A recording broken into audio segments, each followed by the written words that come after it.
नमस्कार दोस्तों, TNC bullet में आपका हार्दिक स्वागत और अभिनंदन है। जैसा कि आपको पता है दोस्तों, टीएनसी बुलेट सिर्फ आपके लिए लेके आए हैं कम समय में जो है वो अधिक से अधिक नॉलेज देना। सारे दिन भर जो है वो रील्स देखने से अच्छा है कि हम रील्स के साथ साथ जो है वो नॉलेज भी जो है वो गेन कर सके। तो इसमें हम जो है वो दोस्तों एक टॉपिक लेके आते हैं और उसको कंसाइज करते हैं। कंसाइज करना जो है बड़ा मुश्किल टॉपिक होता है, तो दोस्तों मुश्किल काम जो है वो आपके लिए टीएनसी करती रहेगी। आज का हमारे पास में टीएनसी बुलेट का टॉपिक रहेगा दोस्तों पल्स। पल्स क्या होती है उसके बारे में देखेंगे, कौन कौन से क्वेश्चन पूछते हैं उनके बारे में डिस्कस करेंगे और फिर वन बाय वन करके जो है वो आगे लेंगे। तो दोस्तों पल्स के अंदर एग्जाम में सबसे ज्यादा क्वेश्चन होते हैं पल्स जो है वो होती क्या, कितने टाइप की होती है, कौन कौन सी जगह जो है वो पल्स होती है। सबसे ज्यादा जो क्वेश्चन पूछा था वो पूछा था कैरोटिड पल्स और एपिकल पल्स के बारे में कि एपिकल पल्स जो है वो कहां पे सैचुरेटेड होती है, एपिकल पल्स को जो है वो कैसे फील किया जाता है, किस तरीके से जो है हम आइडेंटिफाई कर सकें, किस तरीके से उसका जो है वो एडवांटेज है।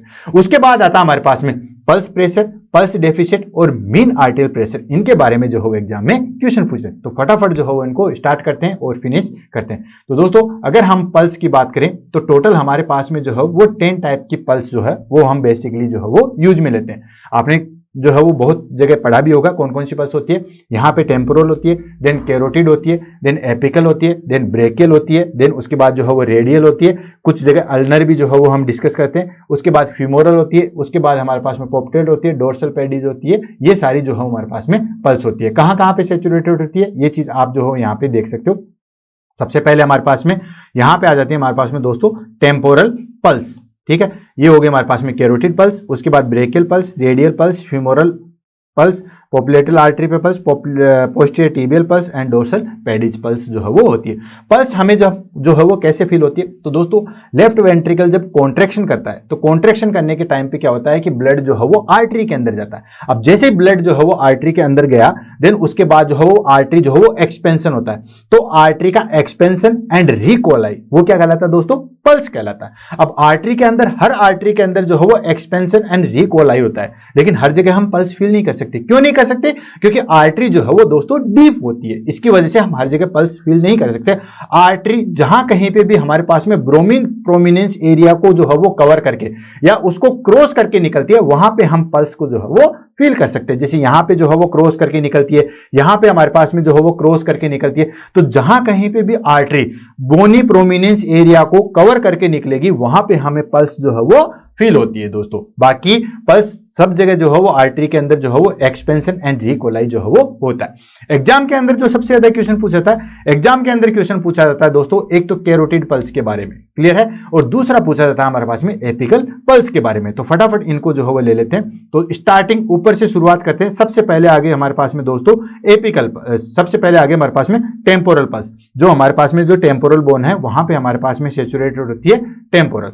सेकंड आगे हमारे पास में कैरोटिड पल्स। कैरोटिड पल्स जो है वो हमारे पास में नेक के, ट्रेकिया के दोनों साइड में जो है फील होती है, और ये पल्स जो है वो हमेशा जो है वो सीपीआर के अंदर जो है वो देखते हैं। सीपीआर के अंदर जो है वो इस पल्स का जो है वो बड़ा रोल होता है, क्लियर है। तो इसलिए जो है वो हमारे पास में इंपॉर्टेंट होती है। क्यों होती है?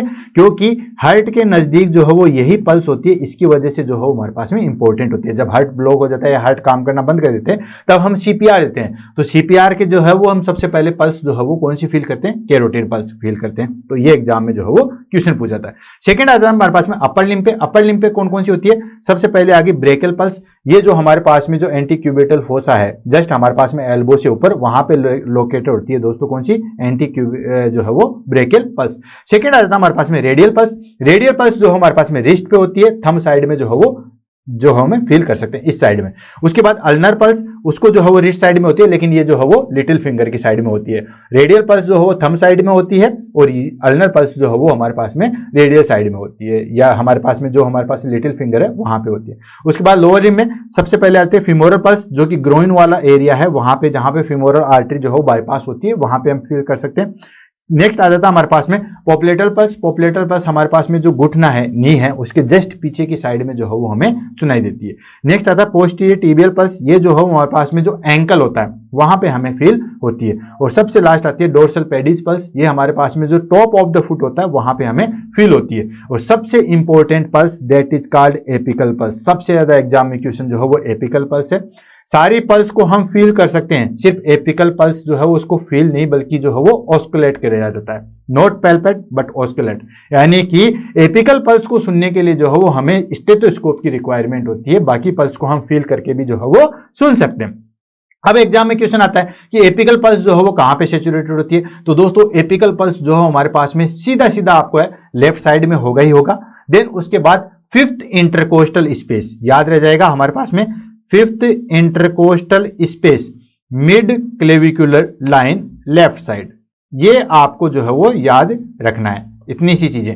Fifth intercostal space mid clavicular line left side में, किस तरीके से, जैसे ये हमारे पास में हाइट है तो सबसे पहले लेफ्ट साइड आ गया, ठीक है। उसके बाद इंटरकोस्टल स्पेस, रिब्स के बीच में जो स्पेस है उसको हम बोलते हैं इंटरकोस्टल स्पेस। तो पहला, दूसरा, तीसरा, चौथा, पांचवा इंटरकोस्टल स्पेस है fifth intercostal space mid clavicular, ये हमारे पास में क्लेविकल है। इस क्लेविकल के जो बीच में एक इमेजिनरी लाइन करेंगे उसको हम बोलेंगे मिड क्लेविकुलर लाइन। तो fifth intercostal space mid clavicular line left side में हमें जो है वो एपिकल पल्स जो है वो फील होती है। ये एग्जाम में क्वेश्चन जो है वो बहुत बार पूछा गया। अच्छा, अगर आपको यंग चाइल्ड या चिल्ड्रन दे दिया जाए, अगर एग्जाम में कुछ भी नहीं दिया गया तो आप उसको अज्यूम करेंगे एडल्ट के लिए पूछा है। अगर उसमें स्पेशली चाइल्ड के दे दिया जाए तो आपको एक चीज ध्यान रखना, चाइल्ड के लिए अगर दे दिया जाए तो आ जाएगा हमारे पास में fourth intercostal space mid clavicular line, यानी कि क्लेविकुलर लाइन तो सेम रहेगी लेकिन इंटरकोस्टल स्पेस कौन सा बच जाएगा, फोर्थ बच जाएगा।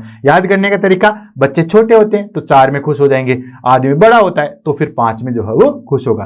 क्लियर है? तो ये एग्जाम में क्वेश्चन काफी बार जो है वो पूछा जाता है। अब पल्स से रिलेटेड हमारे पास में पूछा था, पल्स प्रेशर क्या होता है, देन पल्स डेफिशिएट क्या होता है और मीन आर्टेरियल प्रेशर क्या होता है। फटाफट इसको कंप्लीट करते हैं, देन आगे बढ़ते हैं। सबसे पहले आ गया हमारे पास में पल्स प्रेशर।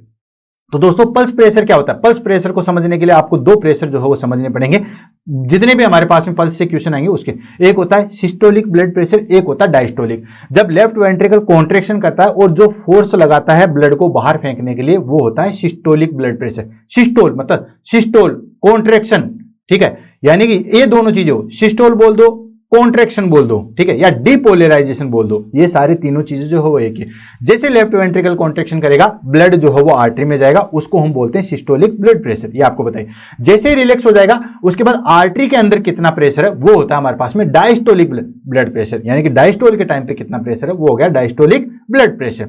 तो दोस्तों सबसे पहले हम डिस्कस कर लेते हैं पल्स प्रेशर क्या होता है। तो पल्स प्रेशर होता है हमारे पास में सिस्टोलिक और डायस्टोलिक प्रेशर जो है उनका डिफरेंशिएट होता है, that is called pulse pressure. जैसे फॉर एग्जांपल हमारे पास में ब्लड प्रेशर है 120/80 mmHg, तो इसमें पल्स प्रेशर कितना आ जाएगा दोस्तों, 120 में से आप जो है वो 80 निकाल दोगे तो हमारे पास में 40 mmHg क्या हो जाएगा दोस्तों, पल्स प्रेशर हो जाएगा। क्लियर है? नॉर्मल रेंज की बात करें तो नॉर्मल रेंज होती है हमारे पास में 3 to 40 mmHg। देखो यहां पे निकल के आया 40, मतलब ये बिल्कुल नॉर्मल रेंज में।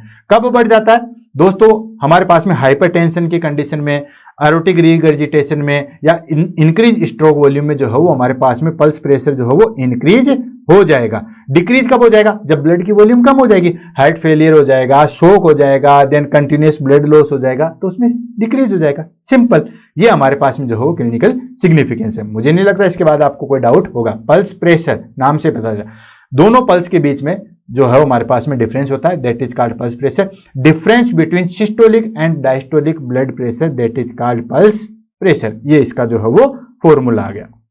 सेकंड आ जाता है हमारे पास में पल्स डेफिशिएट।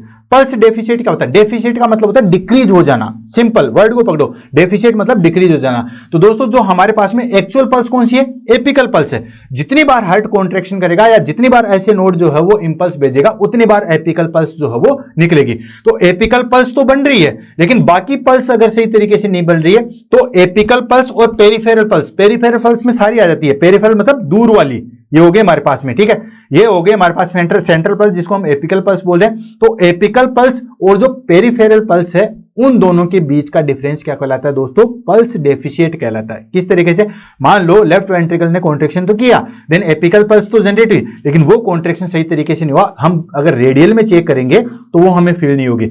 यहां पे एपिकल पल्स जो है वो 60 बार धड़क रही है, दिल जो है वो 60 बार धड़क रहा है, लेकिन हमें काउंट यहां पे जो है वो 55 टाइम्स ही हो रहा है या 50 बार ही हमें फील हो रहा है। उसको हम बोलते हैं पल्स डेफिशिएट। तो दोस्तों पल्स डेफिशिएट का फॉर्मूला होगा difference between the apical pulse, यानी कि हार्ट के साथ जो है वो नियर साइड में है, and peripheral pulse. Peripheral pulse और एपिकल पल्स के बीच का डिफरेंस क्या कहलाता है दोस्तों? पल्स डेफिशिएट कहलाता है। क्लियर है? तो एपिकल पल्स और पेरिफेरल पल्स के बीच का जो डिफरेंस, पेरिफेरल पल्स में हमारे पास में रेडियल भी आ गई, फीमोरल भी आ गई। क्लियर है? और ये कब होती है दोस्तों? जब हमारे पास में जो है वो कार्डियक आउटपुट सही तरीके से नहीं होता है, उस कंडीशन में ये हमें जो है वो फील होती है। लास्ट आ जाता है हमारे पास में मीन आर्टेरियल प्रेशर। इससे भी जो है वो एग्जाम में बहुत बार क्वेश्चन पूछा गया है। सिस्टोलिक ब्लड प्रेशर दे देते हैं, डायस्टोलिक ब्लड प्रेशर दे देते हैं और पूछते हैं कि इसका मीन आर्टेरियल प्रेशर जो है वो क्या होता है। तो दोस्तों मीन आर्टेरियल प्रेशर होता है, एवरेज आर्टेरियल प्रेशर होता है ड्यूरिंग कार्डियक साइकिल जो है उसको हम क्या कहते हैं दोस्तों? मीन आर्टेरियल प्रेशर जो है वो कहते हैं। मीन आर्टेरियल प्रेशर का फॉर्मूला अच्छे तरीके से याद रखना, क्योंकि एग्जाम में ये सबसे ज्यादा जो है वो पूछा जाता है। मीन आर्टेरियल प्रेशर का एक फॉर्मूला होता है हमारे पास में, diastolic pressure plus 1/3 systolic pressure minus diastolic pressure. ठीक है, एक फॉर्मूला तो ये हो गया। दूसरा फॉर्मूला होता है mean arterial pressure is equal to systolic blood pressure to diastolic blood pressure divided by 3। ये हो गया हमारे पास में दूसरा फॉर्मूला। तीसरा फॉर्मूला क्या आ जाता है? तीसरा फॉर्मूला मैं यहां लिख देता हूं, यही हमारे पास में आ जाता है, mean arterial pressure is equal to, इसी से हम ले लेते हैं, इसी फॉर्मूले से हम लेते हैं, diastolic blood pressure plus 1/3 systolic pressure minus diastolic pressure को अगर मैं पल्स प्रेशर लिख दूं तो कोई दिक्कत है? ठीक है, पल्स प्रेशर, क्योंकि वही चीज है, इसको मैं लिख दूं। तो इस तरीके से हमारे पास में 3 फॉर्मूला, तीनों को जो है वो अच्छे तरीके से याद रख लो, क्योंकि एग्जाम में इन तीनों से जो है बहुत बार क्वेश्चन आते हैं। एग्जाम में आपको जो है वो ब्लड प्रेशर दिया जाएगा। ठीक है, जैसे फॉर एग्जाम्पल 120/80 है, तो इस तरीके से ब्लड प्रेशर दिया है, इसको पूछेंगे मीन आर्टेरियल प्रेशर जो है वो चेक करिए। तो आप कोई से फॉर्मूले से भी कर सकते हो दोस्तों, आंसर जो है वो आपके पास में जो है वो बिल्कुल सेफ आएगा, बिल्कुल जो है वो करेक्ट आएगा। तो दोस्तों मीन आर्टेरियल प्रेशर जो है वो किसमें जो है वो कम हो जाता है? ये हमारे पास में जो है वो शॉक की कंडीशन में जो है वो मीन आर्टेरियल प्रेशर कम हो जाएगा। हाई कब हो जाएगा? हाइपरटेंशन की कंडीशन में। तो दोस्तों आज की क्लास जो है यहीं खत्म होती है। ऐसे ही जो है वो हमारे पास में शॉर्ट वीडियो के लिए जो है वो टीएनसी बुलेट को जो है वो कंटिन्यूअस देखते रहिए। Thank you so much.